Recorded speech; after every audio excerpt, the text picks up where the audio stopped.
Good morning and welcome to Rising. We've got another great show for you today as we're counting down the days till Christmas, aren't we? I know. I just can't keep warm, though. I'm really trying. I have a bunch of dresses in my closet, and I can't. I know, you are shivering. I can't do it.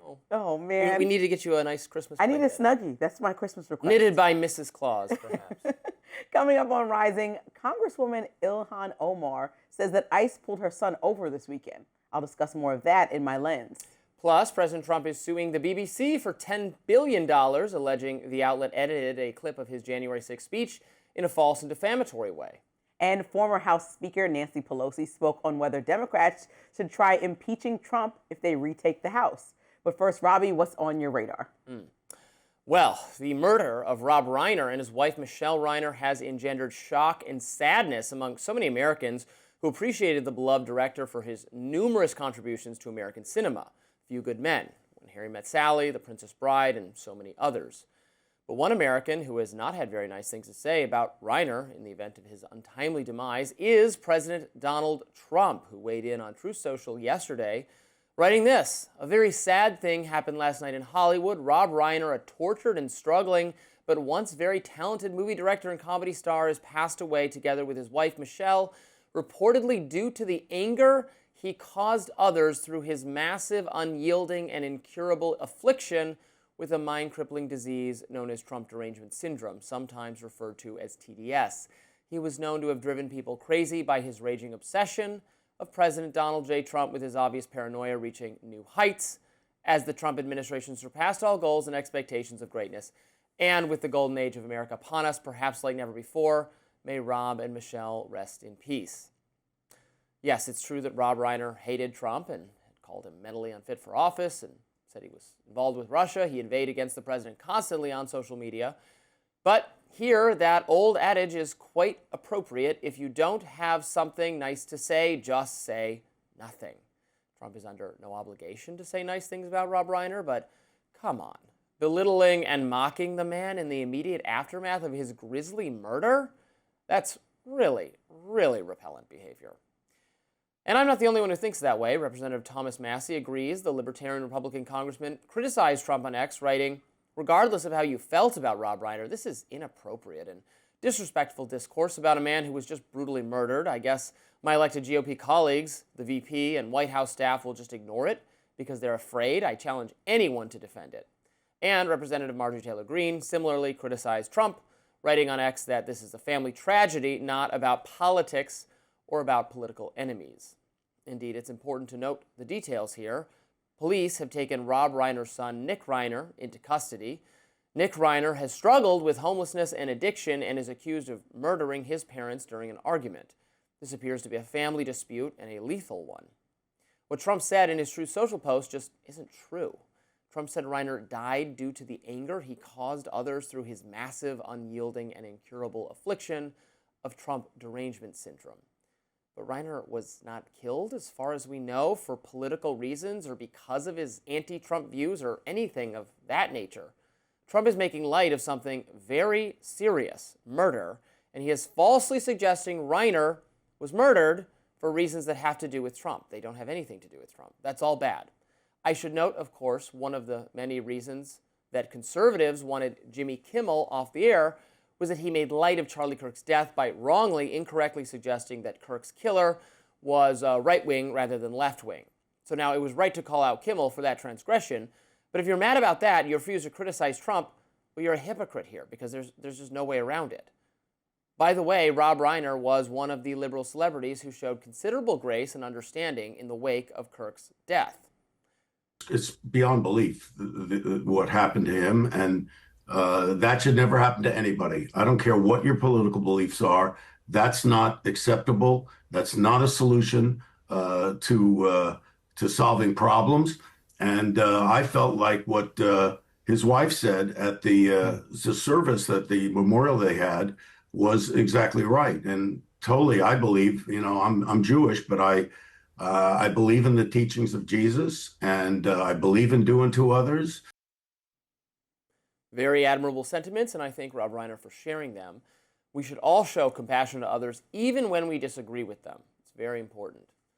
And so I join the many people on the right who were really not happy whatsoever with Donald Trump's comments here. They were inappropriate, and I don't know what possessed him to say that. And again, he's introducing. He said it was that the death had to do with TDS. It was not politically motivated. It was a family member who was the perpetrator, allegedly.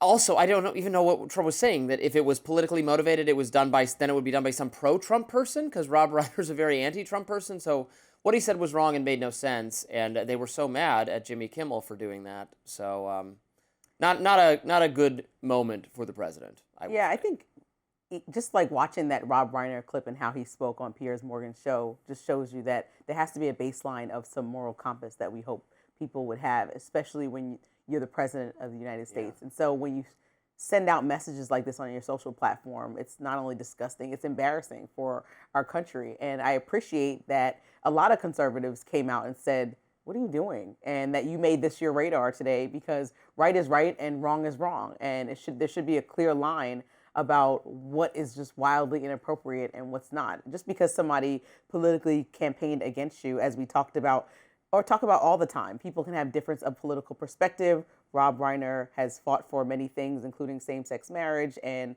health care rights, women's rights, many things that President Trump may or may not disagree with because they align with Democrats. That certainly doesn't mean that he needs to take the time on the day of the day after his death to say some obnoxious messaging like that. And I think that it's just unfortunate, because most people were just like, man, this is, even if you don't like the person, the art that they created that has affected both Trump's generation, our generation, and kids' generation in the future that will continue to watch these classic movies, be part of it. It's like, just say nothing. The art was nice. Right. That's all. It's really not a hard, it's not a hard thing. And Chuck Schumer said something, he tweeted out that the president knows no shame. And I think that we have to acknowledge that this is not the first time that the president has said a wildly offensive statement. So even people like Sage Steele, who like the president a lot, she's on ESPN, I believe, and she's defended him a lot. It's like, this is the exact example why, when there are things that she feels that he does well as far as policy, this takes them all the way back to arguing that he's not a good leader in any way, because you have to have a little bit of decorum, which is the same thing I'm always saying. It's not because I'm clutching my pearls. It's just because it's the decent thing to do as the president of the United States. Yeah, and I'm not, clutching my pearls either. Is this changes dramatically the landscape of politics? No. Trump is well known for coarse remarks. If that rendered him unelectable, he wouldn't have won twice. People understand that. 30% of his supporters will basically excuse anything he does. And people are going to be voting on the economy, not on the mean things he says. That's known to Trump. That's all true. But I do think, I'm getting the sense that there's a little bit of Trump fatigue right now out there with the voters. And the approval numbers are down. The happiness with the Republican Party is down. This is kind of a symptom, I think, that just they want Trump to focus on, Trump can't get ahead by just doing the same, bash liberals, bash Democrats.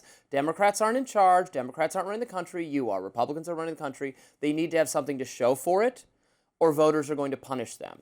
And it's almost like he's just trying to play the hits. Like, oh, a liberal filmmaker, liberal Hollywood hates me. All right, the man died. He's liberal. His policies, we don't like them, but he made movies that a lot of people, beloved films. Right. Beloved films of people of a certain age. And you know what? When somebody passes away, you should just say nothing. If you really hate the guy, just say nothing. But it even goes beyond that, because I remember feeling the exact same way when John McCain passed away and the president had negative things to say then. And he was a political figure who specifically was on the same side of the aisle. Yeah, and that allegedly didn't endear him to again, his diehard supporters don't care. Absolutely, that is true. But, you need 51% of the country to get anything done. And there are people who are very open to his policies, are very supportive of his policies, or moreover think Democrats really failed the country on the economy, on immigration, on crime, on our standing in the world.